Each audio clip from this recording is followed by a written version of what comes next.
Assalamualaikum warahmatullahi wabarakatuh. Perkenalkan, nama saya Diva Belia Beliana, nomor absen 12 dari kelas 12 MIPA 7. Di sini saya akan mempresentasikan hasil diskusi dari kelompok 1 tentang bioteknologi di bidang kedokteran. Baik, yang pertama di sini saya akan menjelaskan tentang definisi dari bioteknologi di bidang kedokteran. Bioteknologi kedokteran merupakan teknologi di bidang kesehatan yang menggunakan atau memanfaatkan organisme atau bagian organisme menjadi suatu produk yang bermanfaat dalam diagnosa preventif serta terapi berbagai penyakit infeksius, non-infeksius termasuk penyakit genetis. Yang kedua, ada tujuan dari bioteknologi di bidang kedokteran. Tujuan dari bioteknologi di bidang kedokteran yang menghasilkan berbagai obat dan cara pengobatan yang dapat menyelamatkan jiwa manusia. Terdapat mikroorganisme yang genetiknya direkayasa untuk melawan kanker dan tumor secara sistematis, tetapi tidak merusak atau menjadi patogen pada jaringan tubuh manusia. Baik, di sini ada bagian bioteknologi termasuk bioteknologi di bidang kedokteran, di mana contohnya antara lain ada vaksin, antibiotik, cloning, hormon, dan juga rekombinasi DNA. Produk bioteknologi bidang kedokteran antara lain yang pertama ada vaksin.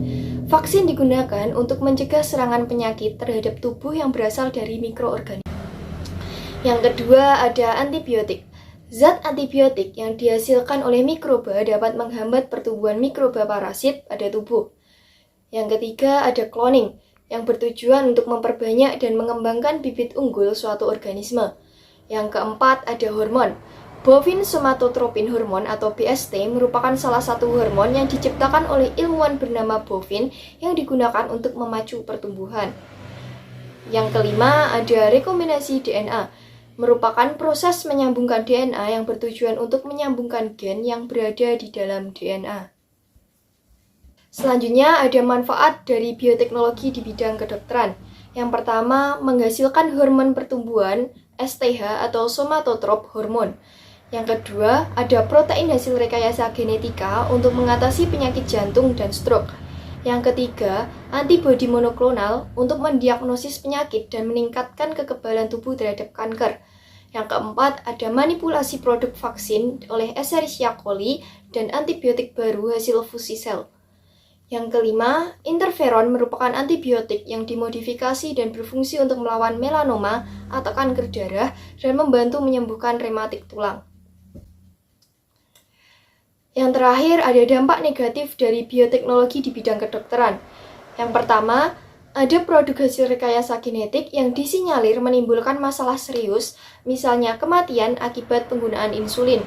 Yang kedua, sapi penghasil susu yang disuntik dengan hormon BGH mengandung bahan kimia yang berbahaya. Yang ketiga, tomat flower saver diketahui membawa gen resisten terhadap antibiotik. Yang keempat, efek samping antibiotik monoklonal pada pasien yang paling umum adalah demam, menggigil, dan gejala mirip flu lainnya seperti nyeri otot, nyeri kepala, dan rasa letih. Yang kelima, gunakan antibiotik sesuai dosis yang dianjurkan. Jangan memberikan antibiotik dengan dosis yang kelewat rendah atau tinggi, karena bisa berbahaya. Sekian presentasi dari saya. Apabila ada kurang lebihnya mohon maaf. Wassalamualaikum warahmatullahi wabarakatuh.